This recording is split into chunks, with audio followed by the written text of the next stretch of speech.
It was the mysterious and unexplained nature of UFO sightings that led the Soviet government to establish an official inquiry into the UFO phenomenon 20 years ago. It involved both the armed forces and the prestigious Moscow Academy of Sciences. The reason that the Soviet Union began this project was the fact that a huge number of sightings and reports of strange phenomena were received by the Academy of Sciences. Most of the time, we were unable to offer any convincing explanation. No one knew what it was that people were seeing. A directive was issued to all units of the Soviet armed forces that any UFO incident should be the subject of an official report and sent to Moscow. I worked from September 1977 to June 1989, and I used to get daily intelligence records in connection with any incidents that might have occurred. Throughout this period, I eventually discovered that the official number of reports amounted to some 7,700. One of these cases occurred in the town of Tver, outside Moscow and close to a military base. The incident was caught on camera by 2 schoolboys. It was then reported to the military authorities, who launched an official investigation under Major Beloychik. On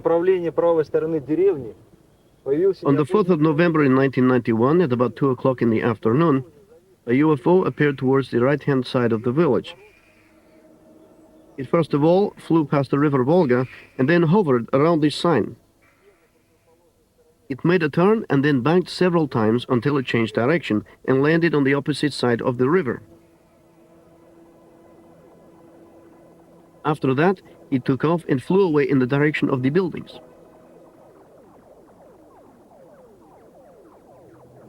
2 schoolboys took in the order of 11 photographs.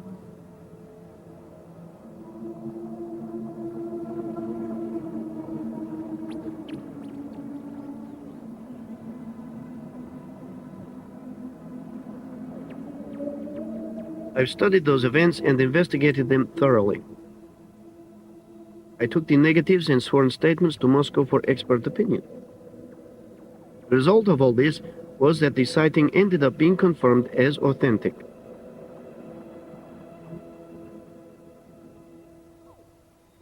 There were 2 things in particular that attracted the attention of military specialists. When observing the behavior of the UFOs, the question of the extraordinary maneuverability of the flying objects always came up, irrespective of wherever the sighting took place.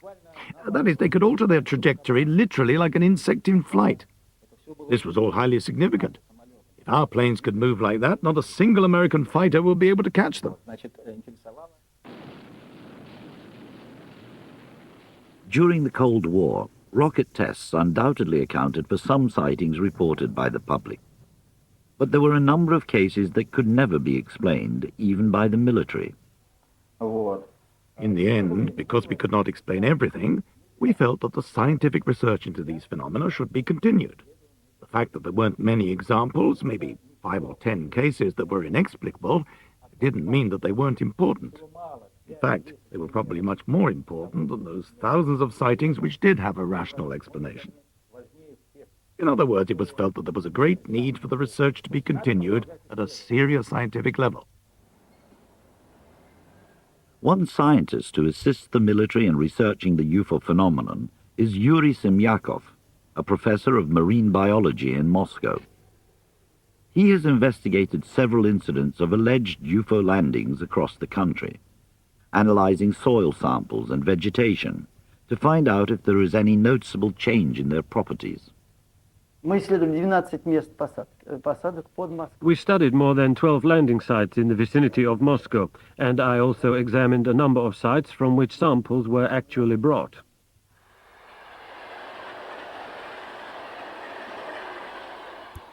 One incident which Semyakov studied in detail occurred at Podreshkovo near Moscow in 1979. An extraordinary event took place here 10 years ago. We visited this site several times because of reports that a UFO landed. There was a train passing by, and 2 people saw this UFO, and they were astounded by what they saw. After that, we came here and studied the site. I personally supervised several biological experiments. I brought some insects here, ants, flies, and even worms, and studied how they reacted to the sight. That is, did they change their normal pattern of behavior?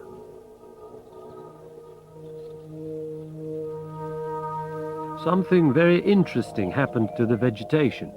It dried up. Now, of course, it has grown again and covered everything over, but at the time the trees withered immediately and quickly turned yellow, and now all that is left are tree stumps. And further away over there, the trees are still dying. After more than 10 years of scientific study, what conclusions can be drawn in answer to the UFO mystery? This is an extremely difficult question to answer. I can't just say they were alien spacecraft, although such an explanation cannot be ruled out.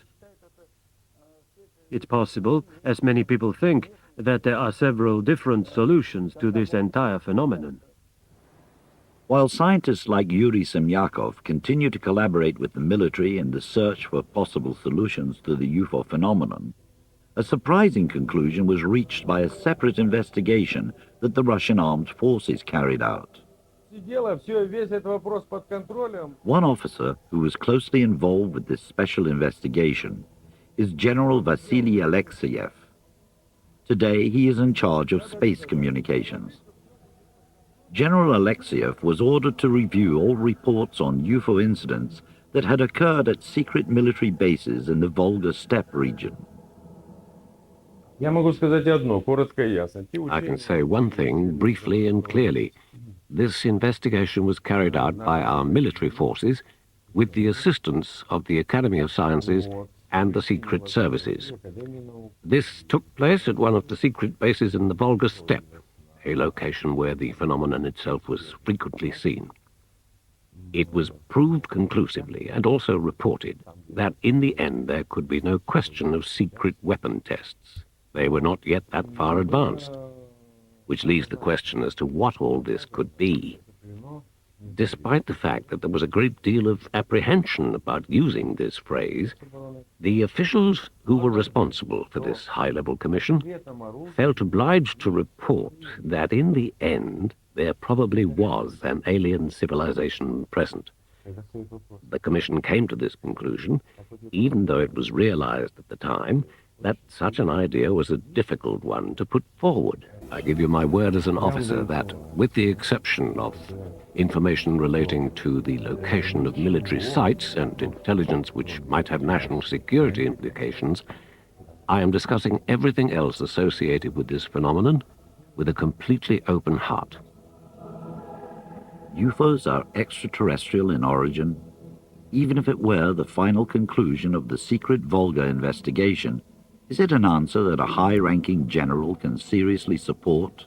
Well, I think I've confirmed several times that I do actually support the notion that these objects appear to be of an extraterrestrial origin. I would also like to point out that if you take all the available evidence and the reported cases, then there's no other explanation that makes any sense. Алло, слушаю вас.